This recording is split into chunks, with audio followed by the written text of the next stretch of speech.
Today's video is going to be mostly talking about Ramadan or Islam in general a little bit, but using Ramadan as a very specific example to show that Islam does a lot of things that Jesus specifically tells us not to do. And they're not the only religion out there, the only bad religion out there that does things that they shouldn't be doing. And I just think it's a really good example of Jesus gives a teaching and it's so correct. It's so true. And I know it. It feels like the truth. It makes sense as the truth. And it is the way things should be. But then you notice that the world will do the opposite.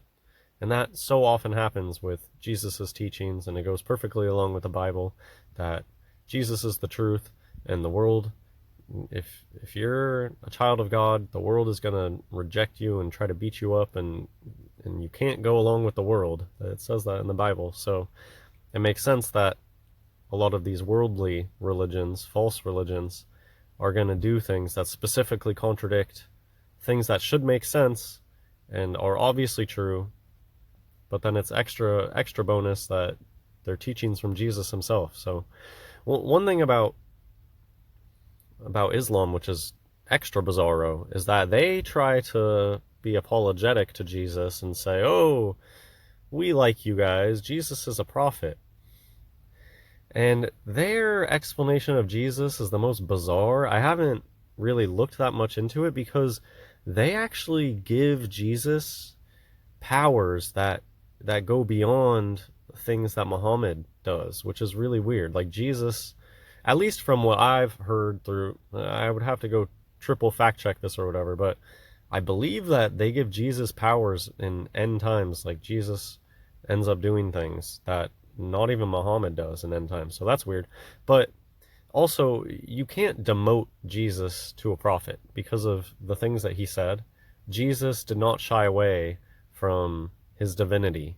And in fact, that's why people were constantly out to get him. So it makes no sense to try to pretend that Jesus is just some prophet, because with his words and his actions, he proved himself to be the Messiah, much more than just a prophet. So let's get into it. I don't want to say too much. I'll just let it speak for itself. Did you know that food consumption actually goes up during Ramadan? So what was this video about? This video is about how you are going to see so many comments about, oh, I'm fasting, oh, I'm fasting, oh, I'm fasting in Ramadan. I remember growing up, there was like one Muslim family that was at my high school. I've told some stories about this family before. This girl had very broad shoulders and would constantly talk about, oh, my shoulders are big because I'm in water polo. It's like, I didn't ask you about your shoulders. And they were Muslim, and their dad, something I'll always remember is that their dad had a Star of David, or whatever that thing's really called, on the top center of his TV set. And when I asked her about it, she said it's to keep the evil spirits away out of the TV. What was I getting at? Oh, even that person would talk about fasting, and they don't get into the details, though. How often do the people get into the details of what this Ramadan fasting, in quotation marks, you can't see me right now, but I'm air quoting, it's not fasting. It's literally like what I do a lot of days, just because I mostly eat one meal a day. And especially now that time is moving more quickly, it's nothing to just not eat during the day and eat after the sun goes down. You can live a perfectly normal, you don't have to make any mention of that as like, oh, I'm fasting today. But these Ramadan people are out there on the internet letting everybody know how they're fasting. And they're not even fasting. That's the joke. That's just shows you the depth of hypocrisy, that it would even go against Jesus's teachings if they really were fasting and they talked about it too much. You shouldn't fluff yourself up like that. We'll get to Jesus's teaching in a second, which should make sense to you. But the sheer hypocrisy that they go around claiming to be fasting, when really what they're doing is feasting. Every night they're having a feast during Ramadan. But that's not even it. And then they wake up early before the sun rises, and this shows to where a lot of these religions come when it boils down to like sun worship, and it's just twisted paganism. All these rules. That's not how God works. We'll get to scripture on that too. God didn't come here to set a bunch of rules, and those are people trying to break into heaven. If I follow these rules, if I'm the best little rule follower of these magic made up rules that I just made up, I will get to heaven. And no, we all need Jesus. We all are sinners. We all have come short. We all need the sacrifice that Jesus made to get to heaven at this point. And no amount of being a good this is going to get you to heaven. We all need to repent for our sins, and the kingdom of heaven is at hand. Consumption of bread, chicken, and dried fruit increases by 63, 66.5, 25% during Ramadan. How the rising cost of living is affecting Ramadan celebrations. Some people assume that, I would say most people, because the Muslims themselves don't come out straightforward with it. They make it seem like they're not eating for like a month, which would be amazing to do. So it is kind of one of those things where it's almost like shame on you for just believing them at their word that they just fast for a month. Like that would be incredible for a whole group of people to really not eat food for a month. Anyways, some people assume that because people are fasting, their grocery bills go down, but they stay about the same or even rise because Muslims are literally having a feast every single night. They are not fasting. They're just waiting to have their feast later in the day. Suhoor, also called other things, is the meal consumed early in the morning by Muslims before fasting. They break their fast before the day even starts. They're not fasting. They have broken their fast already. And then what kind of weird rules are these? If I wake up early enough in the morning, I'm not breaking my fast. What? Matthew chapter 12. At that time, verse 1 and 2. At that time, Jesus went on the Sabbath day through the corn, and his disciples were an hungered and began to pluck the ears of corn and to eat. But when the Pharisees saw it, they said unto him, Behold, thy disciples do that which is not lawful to do upon the Sabbath day. In my opinion, I think Islam and I think Muhammad was just a branch off of these old world Jews. It's the same stuff. Islam, it's just a cult, and it almost seems like you know how people that control a lot of stuff, they like to play both sides. They like controlled opposition. To me, Islam almost feels like a controlled opposition, especially because we have this like Islam versus Judaism thing so strong. It almost seems like a Jew just decided to branch off and have some controlled opposition thing of his own, and that became Islam. I don't know. Like, was Muhammad a real person? And it's crazy to me. It's really crazy to me that anybody could take that, even what they tell us about that person, and be like, yeah, I'm going to follow that guy. That sounds like a good guy, with the whole Aisha thing that I won't even get into. I mean, I kind of get into that later. Women's rights. Just who follows a religion like that?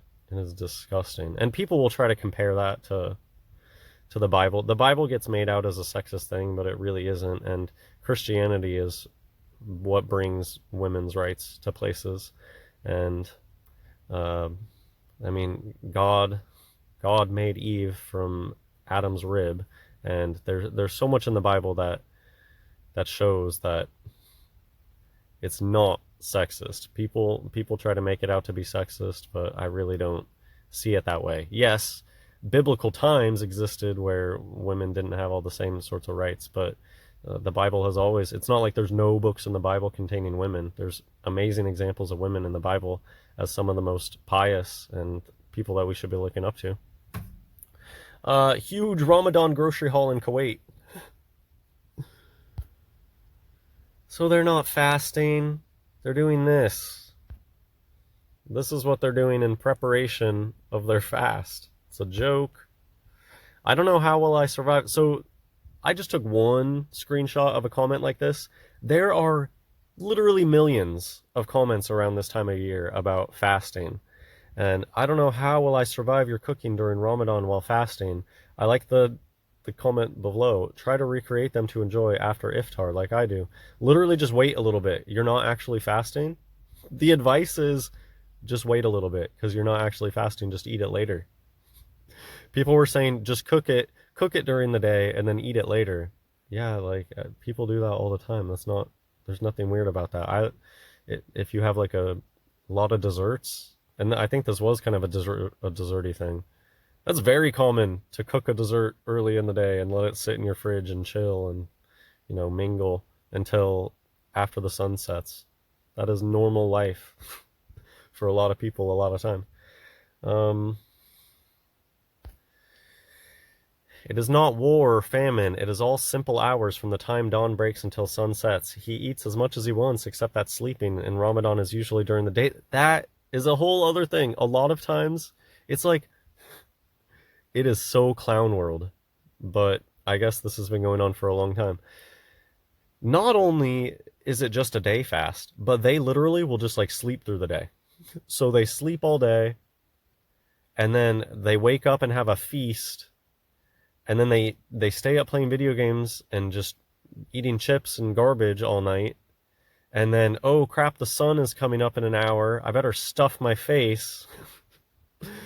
And then, oh, now I'm tired. I'm going to go to sleep again. This person says, I know, I know. They know. They know it's a joke. They must feel so ridiculous.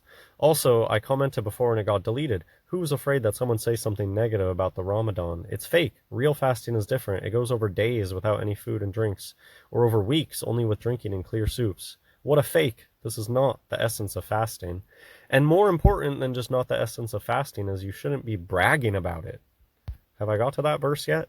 Matthew chapter 6, verses 16 to 18. Moreover, when ye fast, be not as the hypocrites, of a sad countenance, for they disfigure their faces, that they may appear unto men to fast. These days you could say, they post all over Facebook, they post all over social media about how tough this is. Verily I say unto you, they have their reward. But thou, when thou fastest, anoint thine head and wash thy face, that thou appear not unto men to fast, but unto thy Father which is in secret. And thy Father which seeth in secret shall reward thee openly. How much does this resonate as the truth? That if you are fasting for some sort of spiritual reason, that it's between you and God, and it's not to show to the outside world and to get praise from people. Look how pious and holy I am fasting over here. I think that there's a lot that you can take away from this, that it's like a personal thing between you and God, to keep between you and God. Your fasts are so much more powerful if they have a pointed reason. I have seen the power of prayer and fasting, and when you really need to make mountains move in your life, you can use fasting and prayer, and fasting really does work. And that's all I'll say about that. That I have personally fasted for things in my life and seen God move in ways that I couldn't do it on my own. So Matthew chapter 6, verses 5 and 6, and when thou prayest, thou shalt not be as the hypocrites are, for they love to pray standing in the synagogues and in the corners of the streets, that they may be seen of men. Verily, I say unto you, they have their reward. And that's a common thing that you see in the Bible, and it answers the question of why do evil people, have luxurious lifestyles here? Well, they're going to be burning in hell or outer darkness. That's an interesting theological concept, hell and outer darkness and all of that. What is going to happen to all the people who don't make it to heaven? But anyways, I really connect with that. They have their reward. That's what they get. Their treasures here on earth, and they had it. And so now they can't complain when they're in hell. Well, you already had your reward. So, and you were evil and had your reward on earth. And God's children were good and tried standing for righteousness, and they were just stomped on and a lot of times just attacked unfairly. So that's something that I very much connect with, that the fact that evil people get away with stuff and they live an easy life, that doesn't bother me because I believe in judgment. I know that that's what they got and that it's going to balance out in the end. Verse 6, But thou, when thou prayest, enter into thy closet, and when thou hast shut thy door, pray to thy Father which is in secret, and thy Father which seeth in secret shall reward thee openly. I love that, the contrast there too between the secret and then openly, how we have that secret one-on-one connection with God. We're not out there trying to puff ourselves up as being the holiest, but God is going to openly bless us. People are going to see that that we are blessed by God, and we can get more of those blessings by having a good relationship with Him and learning about Jesus, staying in the Word, praying, fasting is a good tool. I guess I didn't talk about it here. I mean, fasting is something I should do more of, and I think it does have to do with things other than just food. Um, so Lent is Lent happening right now? I think all of these are good things, and it just shouldn't be for the show. It should be a more personal thing, and do it when you want to do it. Don't do it because it's a calendar holiday coming up or whatever. It should just be a tool in our spiritual tool bucket of prayer and fasting. And they, the media, people in control, want to make it out to be it's this thing that you do at this set time, and then you kind of forget about it. Because, yeah, modern translations of the Bible are relentless about eliminating fasting. So I think that it is a very strong spiritual tool that they don't want people using. But they also want people thinking about it totally incorrectly. Like, I can only do it this time of year, or what have you. So, I've mostly said everything that I want to say. Interesting in France. France is a really good example of like feigned outrage, but at the same time, the NWO is just going to do whatever they want to do. Like the Barkini or whatever Burkini ban. Like France, they have these moments of like using the government to seemingly attack Muslims, but at the same time they've just like let them completely flood their country. So very contradictory. How could your government be against them, but it's like your whole country has been flooded by them? Those two things don't match. And I think that it's a huge part of the 9/11 psyop was an NWO decision to finally let the Muslims become to illuminate the Muslim areas, Saudi Arabia, etc. They're now so wealthy, and going anywhere. America, I see burqas all over the place in Oregon. And I think that was like a mind game with 9/11. They're like, we're going to have this Muslim fake.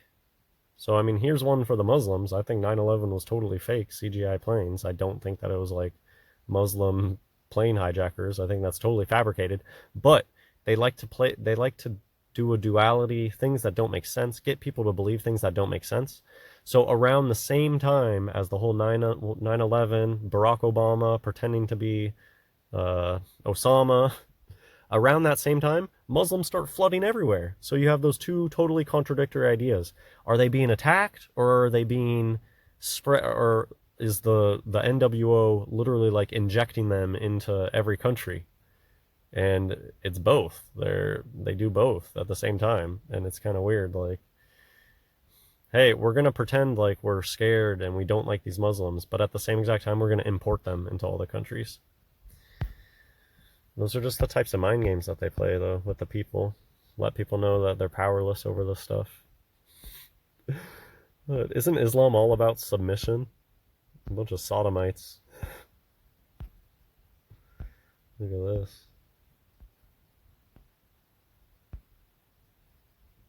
What a joke. Fraternité. Man, the French 100 years ago would be rolling over in their graves. Here, we'll watch this. It's a fun video.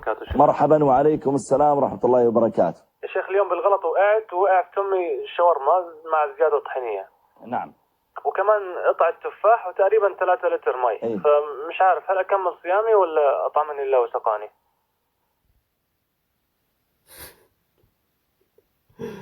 All right. That's a classic. In France, every 5th newborn has an Islamic name, with Muhammad being the most popular. This is May 11th, 2023. Even in Berlin, most newborns are called Muhammad. This is a map of female genital mutilation in Europe. So this is the type of thing that gets brought along with them. And that's it for this video. Hope you enjoyed. God bless everyone.